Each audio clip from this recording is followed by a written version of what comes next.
لە بۆ مەرامی شاخەوانی هاتیینە یەک لە بۆ وەرزش دووش لە بۆ یعنی زیاتر ئاشنابوونی بە شوێنەواری ئاکرێ ئێمە هەر یەک لە ئێمە هاتیینە هەموو جارە سەردانمان کردیە بە تایبەتی لە نەورۆزان.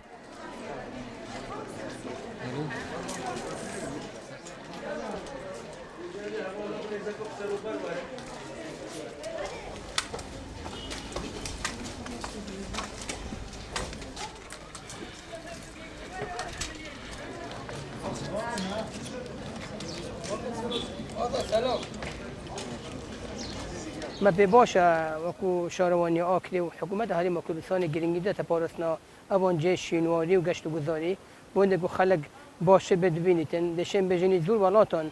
جه کفناری و شینواری دهاته که مذنب و حکومتش لو ما مهویه و پارزین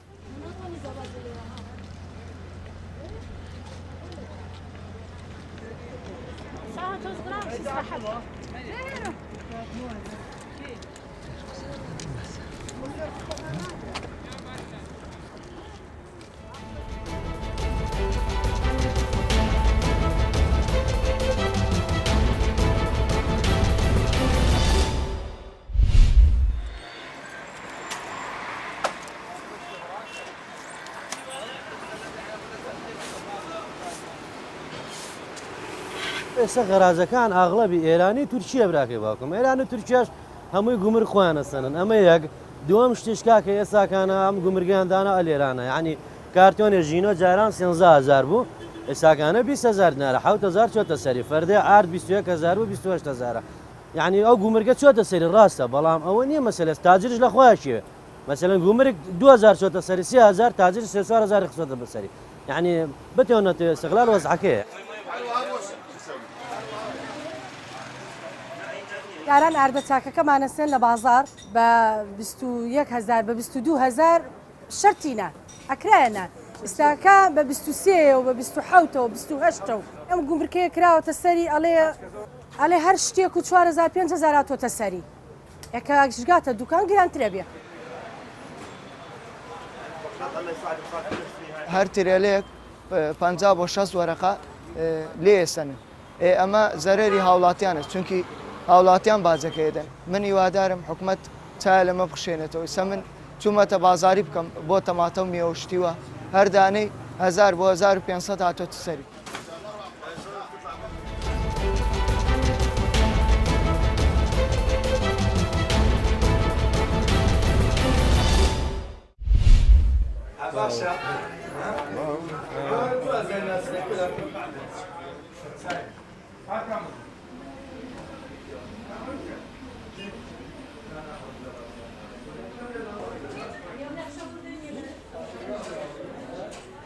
بەحقیقت بەرهەمی ناوە خۆت تا ئێستا لە باو باپیرانەوە خەرک ڕێسینی دەکردیان مەسەڵەن فەرشیان دەچنی بەڵام ئێستا ئەو کشتە بەهۆی تەکنۆلۆژیەوە کەس ناتوانێت پێش ئەوە بکەوێتەوە بەهای ئەو تەکنۆلۆژیای بەڕاستی ئێستا سعرەکەی ئەوەندە ئەرزان کردووە ناتوانین مقارنەی بەرهەمی ناوەخۆ بکە بەرهەمی ناوەخۆ ئەگەر بکرێت زۆر گرانتر لەوە دەوەست بۆی خەرک پێشوازی لێ ناکات و زۆر بەکەم دەفرۆشێت.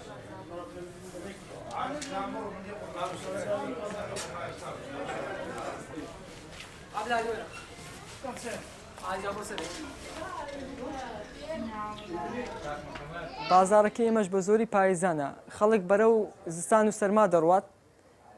خەڵکی لێرە بەعام پاییزان ماڵی ڕادێخیتەوە ناوماڵەکەی خۆی فەرش لێرە زۆر باوە پاییزان بە باشی دەڕوات زستانانیش باشە وەزعەکە بەڵام ئاوی هاوینانیش موکێتە موکێتەکەشمان تورکیە لە زۆری تورکی هەیە مالیزیشمان هەیە بەڵام ئێرانی کەم دەڕوە موکێتەکەی فەرشەکەی زۆر باوە.